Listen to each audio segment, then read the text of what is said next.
Aí, senhoras e senhores, tudo bem com vocês? Eu sou o Ivens e este é mais um vídeo aqui no canal Raponiuki. Bom, esse é um vídeo tutorial ensinando a você como fazer uma bainha de uma faca artesanal ou uma faca que você tenha. Esse vídeo é muito especial para mim porque quem está me acompanhando no Instagram, tá aqui embaixo, me siga lá. Eu aprimorei muito nesses últimos 2 anos o acabamento, o detalhamento das minhas peças. Eu estou tentando profissionalizar cada vez mais. Tanto que eu acho que o próximo vídeo aí vai ser o Tour 2020 da minha oficina, que eu melhorei bastante coisa, tanto na questão de equipamento, isso é muito importante. E para isso eu quis mostrar esse vídeo ensinando como fazer uma bainha de couro. É muito importante para quem quer entrar na cutelaria artesanal, saber fazer uma bainha artesanal, né? Porque não importa você fazer uma peça muito bonita e pecar na bainha. Bom, e para isso, eu vou fazer a bainha para essa faca aqui. Essa é a faca desbravadora, eu ganhei de amigo oculto do Nilo. Porém, para quem conhece a faca, tá achando um pouquinho meio estranho, porque ela vem com acabamento Cerakote. Eu fiz a minha em acabamento polido, né? A que eu ganhei, eu fiz acabamento polido nela, vocês estão vendo aí, ó, o reflexo. Também dei uma mexida nos parafusos, fiz os parafusos polidos, eu achei que ficou muito mais bonito. É a minha faca, eu faço do jeito que eu quiser. Então, bora lá pro vídeo. Vamos lá para a bancada, eu vou ensinar para vocês passo a passo quais são as ferramentas que eu uso e como eu uso. Lembre que esse vídeo vai ser um pouquinho mais longo do que os vídeos comuns, um pouquinho mais que 10 minutos. Por quê? Eu quero que esse vídeo seja um tutorial bem tranquilo de como eu faço as minhas bainhas. Sempre lembre que cada um tem uma técnica para fazer as bainhas. Eu vou mostrar que eu faço. Eu sempre tento pecar um pouquinho pelo detalhe, tentar melhorar cada vez mais o acabamento das peças, e ao mesmo tempo eu tento usar as ferramentas mais baratas. Porque claro, se você tem uma ferramentaria enorme com bastante material, bastante insumos, você consegue fazer uma bainha melhor. E o objetivo do canal sempre foi mostrar para você que é hobbyista, você que está entrando nesse mundo da cutelaria, fazer um produto com acabamento ideal e gastando pouco. Então vamos lá para a bancada. Porém, antes a gente tem um momento jabá. Bom, para esse vídeo eu vou utilizar a lanterna da Invictus. Essa é a lanterna, a Keith T06 é o modelo dela. É uma lanterna de cabeça. Para quem acompanha o canal sabe que eu gosto quando eu trabalho em couro, quando eu faço acabamento, utilizar a lanterna de cabeça. Ela dá um pouco mais de precisão e faz um foco muito bom de luz ali. Bom, ela é uma lanterna que vem botão aqui de acionamento. Ela usa uma bateria 18.650 que acompanha na própria lanterna, né? Então é uma lanterna a bateria. Também acompanha o carregador, então ela tem um carregador de baterias normal, entre aspas, né? Um carregador de baterias para carregar na tomada e um carregador de baterias para você carregar no carro. Isso é bem interessante para você que carrega a lanterna no porta-luvas. Então ela tem uma tira aqui, uma tira tripla, né? Uma que segura na lateral da cabeça e uma que segura no centro. E o interessante é que ela tem como você regular o ângulo, né? Então ela tem uma iluminação mais forte, média, fraca e entra nos modos especiais. Modo Burst, né?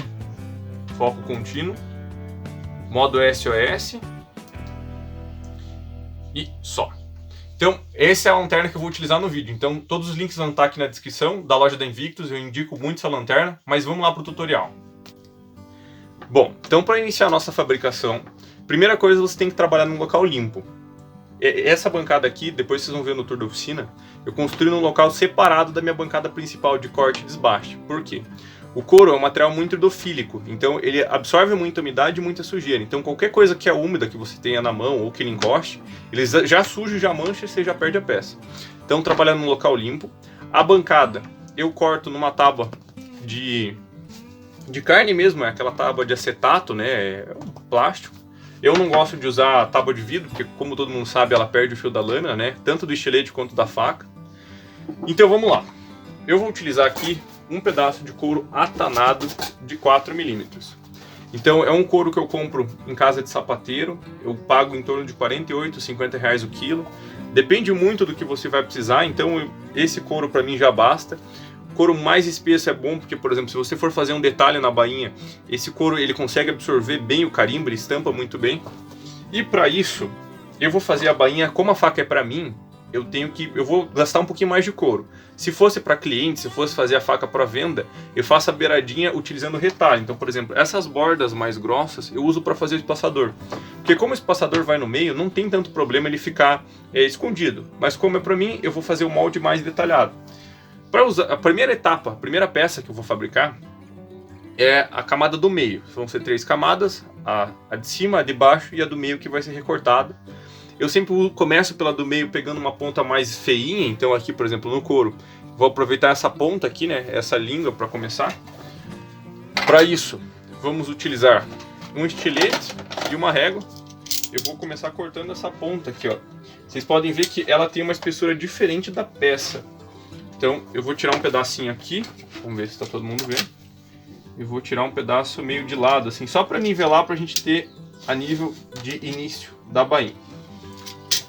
Eu vou fazer essa bainha pensando que eu vou carregar ela no cinto, mas vou só proteger a lâmina, não vou precisar fazer uma bainha que cobra o cabo. O cabo é micarta, ele é impermeável, eu não acho necessidade. Então a ideia é fazer uma bainha mais compacta. Então vamos lá, deixa eu ver se eu coloco vocês um pouquinho mais perto aqui para vocês terem uma noção melhor de como que é feita a marcação. Porque o segredo da fabricação da bainha é você mostrar e tentar economizar o máximo de couro, tentar aproveitar ao máximo a peça, certo? Então, como que eu vou fazer a bainha? Eu vou fazer na bainha esse encaixe aqui, ó. Esse encaixe da lâmina, né? Então eu vou aprofundar um pouquinho, né? Aprofundar um pouquinho e vou marcar com uma caneta mesmo, como essa camada é a camada do meio, não tem tanto problema. Ele não vai aparecer esse couro, então eu marco a caneta, certo? Então marquei aqui a peça, correto? Depois disso, vou colocar vocês mais perto ainda. Aí, show! Então vamos lá. Agora o que eu vou fazer com a régua? Eu vou deixar a faca um pouquinho de lado, né? E vou reforçar essas linhas pensando que de uma forma que essa faca vai entrar e vai sair. Então tem que ser uma forma que, por exemplo, essa lâmina é curva, certo? Então se eu deixar do jeito que tá, quando eu for colocar a faca, ele vai ter uma certa dificuldade para entrar aqui. Então eu vou deixar... Isso eu faço no olho, isso eu não preciso ter muito detalhe aqui. Então, ó, eu faço algumas linhas de forma que a lâmina entre e saia com tranquilidade. Então, por exemplo, ó, eu tenho que recortar esse couro e fazer toda a borda, deixando que entre tranquilamente a ponta do ricaço aqui, né, e o cabo. Então, beleza. Então tá aqui. Temos a nossa marcação da lâmina. Agora, eu uso sempre 1 centímetro de distância e faço a costura a 0,6 milímetros do espaçamento do fio. Tem coteleiro que gosta de deixar um estreito bem pequenininho, então tem gente que trabalha com 0,2, 0,3 milímetros. Eu gosto de deixar um pouquinho mais porque, queira ou não, com uso a longo prazo, essa lâmina acaba sim consumindo um pouco do material, ela acaba gerando um desgaste, né? Então é importante você deixar um pouquinho de material. Isso é o jeito que eu faço, gente. Novamente eu estou explicando. É de cada um, cada cuteleiro tem uma técnica. Então eu vou marcando 1 centímetro na lateral. E depois eu vou girar o desenho. Volto quando o desenho estiver já pronto.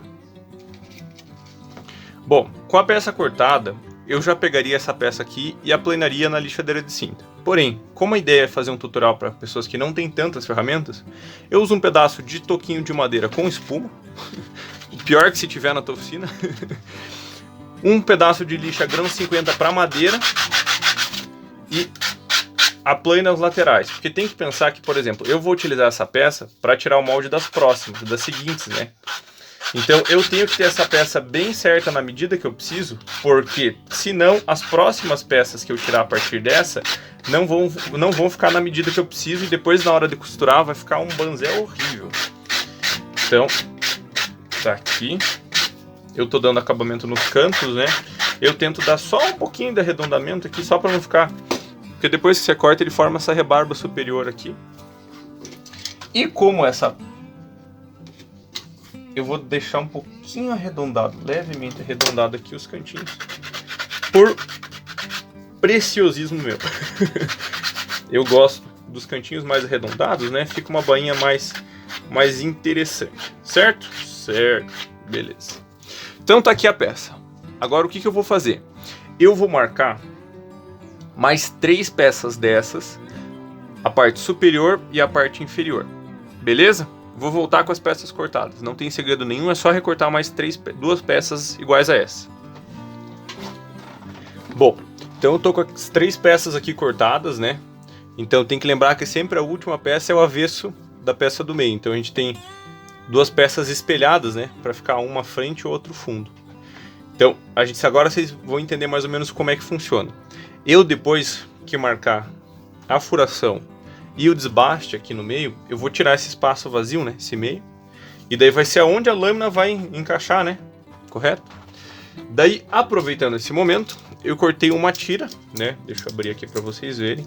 Vocês vão perceber que eu uso bastante esses grampinhos de dinheiro para prender o couro. É uma tira de 4 centímetros, com uns 35 centímetros de comprimento, nada muito preciso, né? E eu uso ele para prender aqui para ter uma ideia de como que vai ficar. Esse aqui vai ser o passador de cinto dessa faca, né, da bainha dela.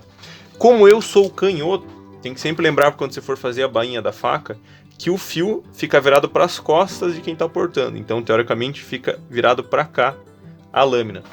Então, a minha bainha vai ser desta forma aqui, ó, com o passador aqui atrás, certo? Então tá aqui a bainha mais ou menos como vai ser montada, né? Agora eu vou mostrar para vocês como é que eu faço a marcação aqui do desbaste. Eu utilizo essa ferramenta que chama Groover. Vamos ver se foca aqui para vocês verem melhor. Ó. Ele tem um olhãozinho com um buraquinho afiado, né? Um furo com um canto mais afiado. E essa pecinha aqui que a gente consegue ajustar na lateral aqui, o quanto vai ficar fundo. Então vamos ver aqui. Todo mundo vendo? Todo mundo vendo. Então, o que eu vou usar de referência? Eu vou vendo aqui mais ou menos até metade desse 1 centímetro. O que você pode fazer? Caso você não saiba exatamente onde é meio centímetro, você usa um furadorzinho pequenininho desses. Pode ser um prego num suporte. E marca mais ou menos onde é meio centímetro, né? Eu não recomendo nessa etapa usar caneta, porque depois vocês vão ver que tem gente que usa garfo, usa outras ferramentas para marcar. Então aqui, ó, meio centímetro marcado. Então a gente vem com o groover, só para ter uma ideia, e puxa uma linha inicial. Vocês vão perceber que ele forma ele retira material desse espaço, né?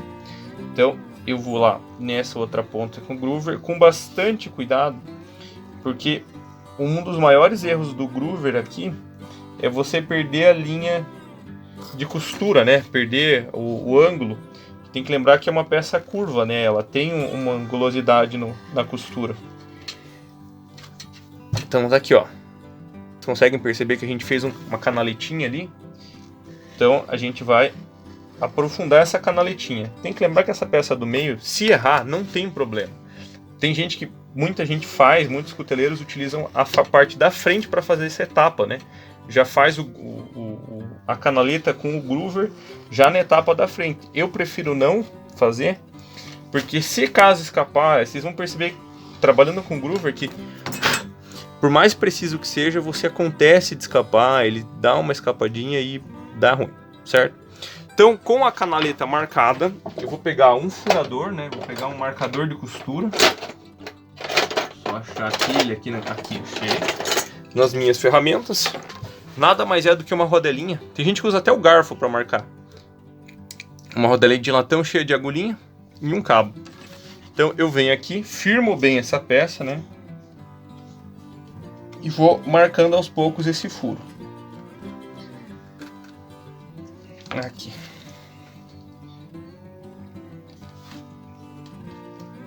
A parte mais curva da bainha é a parte mais complicadinha nessa etapa, porque você tem que acompanhar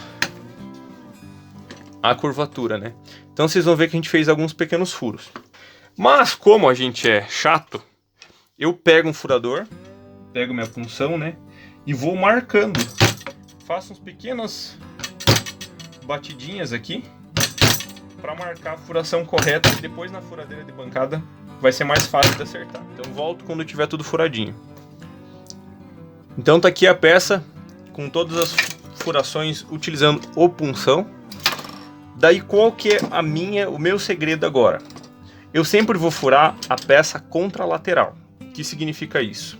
Eu vou furar um lado de cada vez. Eu sempre furo o lado do carnal, o lado externo, né, o lado que eu quero que fique bem preservado, no oposto do furador. Então vocês vão ver ali na furadeira de bancada, quando eu faço a furação, isso aqui fica em atrito com a madeira de sacrifício embaixo. E queira ou não suja. Então eu vou colocar o lado limpo com o lado oposto aqui, certo? Então vamos novamente utilizar os grampinhos. Eu sempre furo um lado de cada vez, porque caso dê algum erro, sempre deixo uma margem a mais, que depois na lixadeira de cinta eu retiro essa margem. Muita gente deve estar falando, pô, e o passador? Calma, calma que vocês vão entender por que eu faço essa etapa primeiro. Porque para eu centralizar o passador, eu preciso ter noção aonde que vai ficar a costura principal da bainha. Então não adianta eu atirar agora e já colocar o passador, sendo que eu não faço ideia aonde que vai ser o centro da costura. Então vamos ali para a furadeira de bancada explicar como é que eu faço a furação na furadeira. Então como que eu faço agora para realizar a furação? Eu tenho uma broca de 1,5 mm ou 2 mm. Não uso uma broca mais espessa porque minha linha de costura não tem mais que essa espessura. Então não adianta fazer um buraco muito grande, que depois na hora que você for realizar a costura não vai ficar bonito, beleza? Eu uso uma madeira de sacrifício preso com sargento na minha bancada e uso uma rotação bem alta. Antes eu utilizava uma rotação bem baixa na minha furadeira de bancada. Só que o problema é assim, depois ela, ao invés de furar, ela vai rasgando o couro e fica um acabamento péssimo. Então eu uso uma furação maior. Nesse momento eu quero ter uma precisão, então eu já tenho um furo ali que a broca atravessa. Tá vendo que a broca atravessa aqui a madeira? Então dessa forma ela não vai esgarceando o couro, porque tem que lembrar que um couro é um material mole. Então a gente tem que ter uma coisa aqui embaixo de sustentação para o furo. Depois vocês vão entender tudo isso. Pode parecer chato, mas são detalhes que você vai fazendo nas suas peças, que você vai agregando valor e, queira ou não, acabamento. Nesse momento que eu utilizo a minha lanterna de cabeça. Então eu miro o foco bem onde fica o furo, certo? E daí eu vou fazer alguns furos para você e volto com ela furada. Então a gente espera ligar a velocidade alta.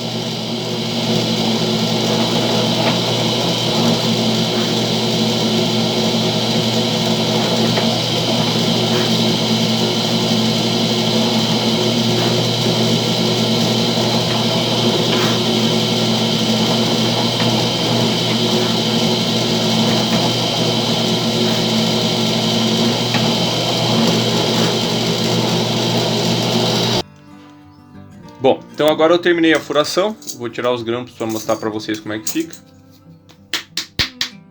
Olha como é que fica a furação dos dois lados. Fica uma furação bem certinha, só que embaixo ele acabou convergindo os dois furos, mas isso não tem problema, isso na costura desaparece. E agora eu vou fazer exatamente a mesma coisa do outro lado. Bom, então estou com todos os lados já furados, né? Então aqui o sanduíche fica assim, as três peças juntas. E agora uma dica que eu vou te dar, porque eu sou muito chato com isso e já fiz várias vezes essa cagada, que é, o cliente pede bainha para canhoto, eu faço para destro ou vice-versa. Então qual que é a dica? Eu nesse momento, para pôr o passador, que é o que determina que lado que é, eu posiciono a faca, correto? Então, bainha para canhoto, beleza. Então eu pego aqui, escrevo frente e trás, certo? Eita, trás com S, trazer com Z é verbo, eita. Enfim, escrevo frente e trás, certo? Porque daí eu sei qual lado é certo. Então, bainha novamente para canhoto. Então eu deixo isso aqui longe e vou trabalhar na peça aonde vai ser costurada o passador, beleza? Para isso, antes eu tenho que fazer um detalhe. Eu vou fazer um entalhe aqui desse espaçamento para ter certinho a furação. Bom, então só para mostrar para vocês o processo, exatamente igual ao outro. Fiz o rebaixo aqui, a furação dos dois lados. Já furei aqui a parte de trás. Já recortei o espaçador, né? Tirei aquele material que estava no meio. E aqui. Então, montando a bainha, ela fica dessa forma aqui, ó. Vai ficar com encaixe aqui para casar com a tala de micarta. Agora o que eu vou fazer? Eu vou dar o acabamento com uma lixa 120, né? Nessas laterais. Vou tirar um pouco das rebarbas dos cantos, né? Agora é perfumaria, eu chamo. E vou fazer a remarcação aqui nessa frente, tava pensando. Vou colocar alguns carimbos aqui na frente, alguns estampos. Acho que vai ficar massa, vai combinar com a faca, né? Não vai ficar só uma bainha preta, vai ficar uma bainha preta decorada. E é isso aí. volto quando eu tiver essa parte pronta. Bom, então aqui ó, eu já fiz a parte de decoração. Eu uso essas punções que eu comprei aqui, nada muito moderno. E eu uso na bigorna. Então eu vou estampando. Como o couro é grosso, tem gente que molha, umedece o couro um pouco antes de bater essas punções, mas eu não uso muito não. Como o couro é grosso, ele pega bem, como vocês podem ver. Então, para poder fazer a pintura, o que eu vou precisar? Eu dou sempre uma escovada no couro, com essa escova aqui eu uso só no couro, né? Não uso para outro material. Eu uso tinta rápida para couro mesmo. Uso um secador de cabelo para agilizar, né? Na temperatura quente, para poder evaporar mais, porque essa tinta é a base de álcool, né? Tem gente que usa anilina, tem muito segredo nisso daí, eu não vejo muito problema.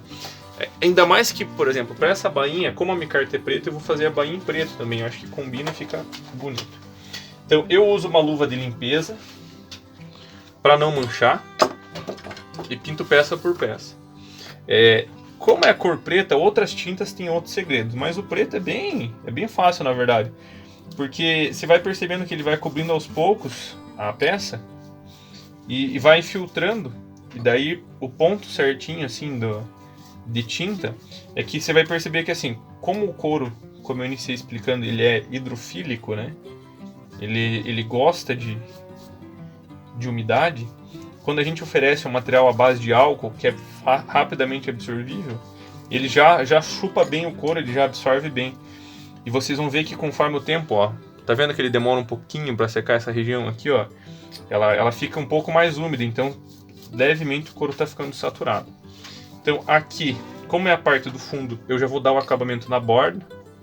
Então eu já vou pintar a borda. Normalmente eu não pinto a borda assim na primeira parte que eu faço o tingimento. Eu deixo a borda sempre por último. Mas essa borda aqui, como eu vou costurar em cima, vai acabar cobrindo. Então é isso aí, eu vou terminar de pintar aqui, depois eu vou secar com um secador de cabelo. Eu volto quando tiver tudo pintadinho. Então tá aí, ó, todas as peças já estão pintadas. Agora eu ligo o secador.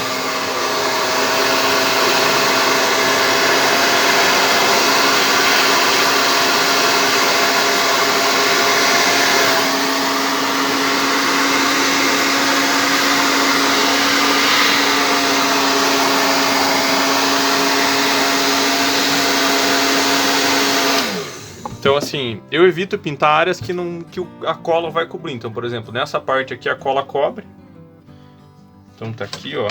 Vocês vão vendo que conforme vocês vão secando, tem regiões que que o couro não absorve tão bem a tinta. Daí a gente dá um retoquezinho. Então tá aqui, ó. Vamos dar uma esfregada pra vocês verem. Ó como é que fica bem coberto o couro preto. Agora o que eu vou fazer? Eu vou dar o acabamento de borda com o brunidor. São duas ferramentas que eu uso aqui bastante na oficina. É essa peça e essa peça aqui. Então ele serve para dar acabamento em cantos. Vocês vão ver aqui, ó, rapidinho. Ele dá esse acabamento polidinho, ó. Tá vendo que ele fica arredondado bem certinho? O brunidor dá esse acabamento, ele é como se fizesse a borda encerada. Tem gente que chama de borda encerada. Então eu vou fazer o brunimento e vou começar a costurar essa parte de trás aqui. Então tá aqui, ó. Eu já costurei o passador de cinto, né? Eu aproveito o groover e faço um entalhe aqui embaixo, dentro da parte da bainha, para caso de colocar e tirar a faca, não tem risco de cortar o passador, né? Então tá vendo as bordas todas brunidas, o passador tá pronto, né? Agora eu vou colar o espaçador e a parte da frente. Eu vou aproveitar, eu percebi agora que eu vou ter que dar uma aprofundada nessa tinta preta, para a hora que juntar a bainha ficar bem casada, né? Não ficar um negócio feio. O que eu uso? Eu uso um pincel, cola de sapateiro e seco ela. Tem gente que põe fogo, tem gente que usa outras técnicas. Eu vou pintar agora, eu vou colar e costurar outra parte. Eu mostro para vocês um pouquinho do acabamento. A costura minha é uma costura tradicional, não faço costura com 2 agulhas, mas já mostro para vocês aí.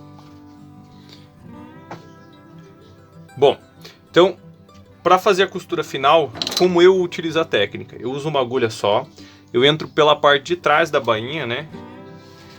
Eu uso bastante linha, isso eu não tenho problema, eu acabo sempre sobrando, melhor sobrar do que faltar. Deixo um pedaço de linha aqui atrás, correto?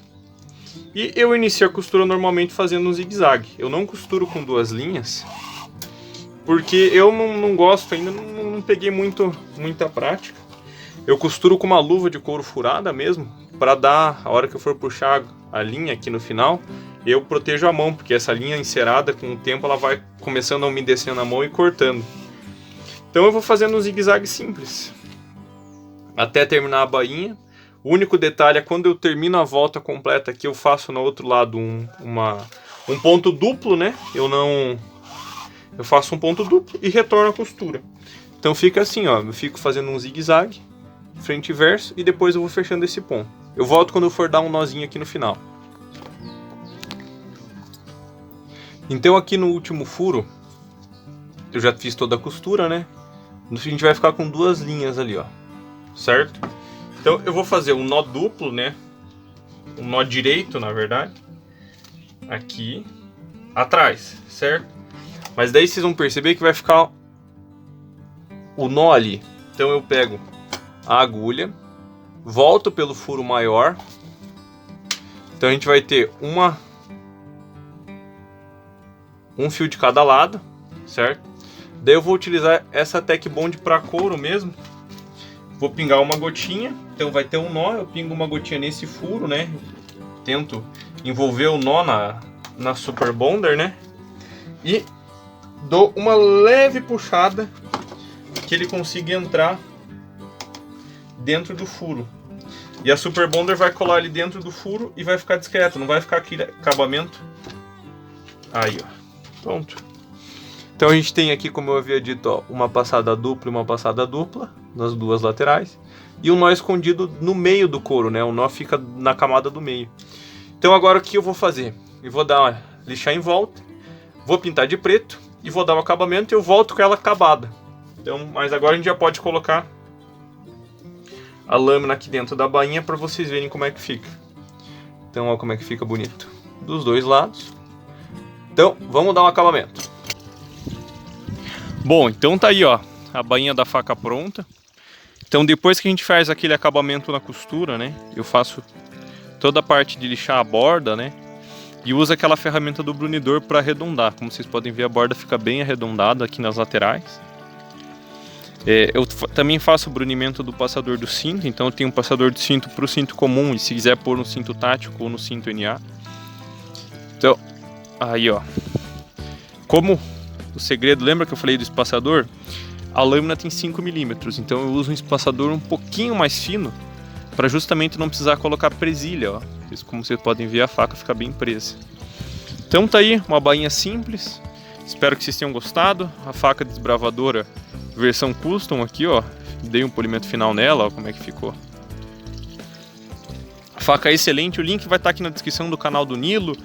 Se você gostou da faca e tem interesse em comprar, tá aí também na descrição, todas as coisas. Então tá aí, espero que vocês tenham gostado da bainha. Foi o jeito que eu usei, é a forma com que eu faço a bainha. E muito obrigado, se inscrevam no canal aí.